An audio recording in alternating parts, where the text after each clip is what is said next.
Je suis cavalier professionnel, éleveur. En l'occurrence pour Best Of, c'est moi qui l'ai élevé. La mère, elle a couru chez moi des épreuves 150 avec mon ancien cavalier, Régis Boguenec. Et le père, il est actuellement monté par Nicolas. Il saute des 155, il a gagné un Grand Prix 3 étoiles. Donc il a quand même un super pédigré. Le père saute bien, la mère saute bien. Donc moi j'avais fait 2 poulains avec LS, sa mère s'appelle LS MG. Et donc on l'a fait naître. L'année dernière il était allé jusqu'au CIR, il était 0-0, il sautait très bien. Et cette année il a fait vraiment une saison incroyable et il a vraiment un petit truc en plus, il a une énergie dans le saut. Il a pris le modèle de Best Of. Et par contre il a pris l'énergie dans le saut et le culot de sa mère LS qui était un peu excentrique. C'est ce qui fait que des fois il met un bon petit coup de cul en l'air. Il est le cheval le plus facile de la terre à monter, il a un gros mort, creux, une muserolle française. Il est tout le temps avec le cavalier. Et on le subit, malgré son modèle, je pense que Nicolas il ne le subit jamais.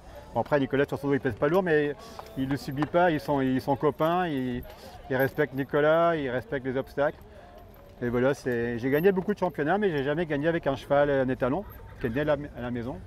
Et j'espère qu'avec cette performance, son modèle, sa génétique, il va faire parler de lui et il fera des poulains.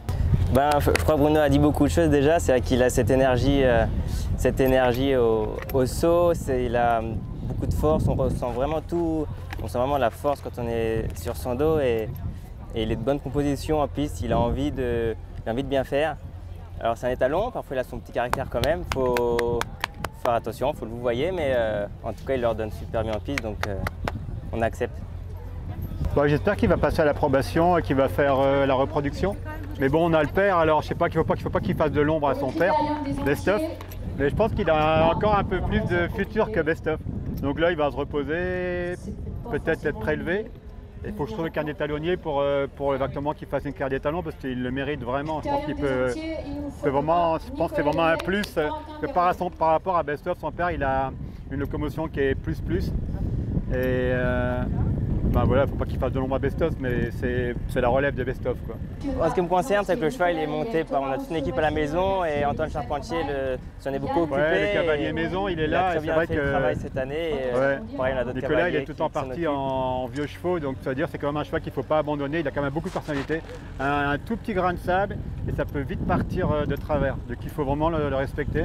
Et au quotidien, on a une super équipe et c'est Antoine qui l'a monté à 4 ans au CIR à Auvers, qui au quotidien le manage et ils se connaissent par cœur.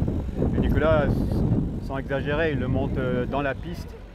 Il en a tellement monté que le cheval est tellement bon, on n'a pas besoin de répéter des gammes et tout. C'est Antoine qui fait les trainings, même du saut. C'est Antoine qui fait les trainings avec, ils se connaissent par cœur. Donc là, c'est des vacances.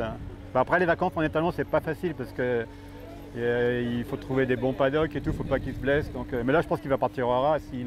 S'il est passé à l'approbation, il va partir au Haras. Il est quand même au-dessus, je ne suis peut-être pas objectif, mais il est au-dessus du lot, enfin, pour moi.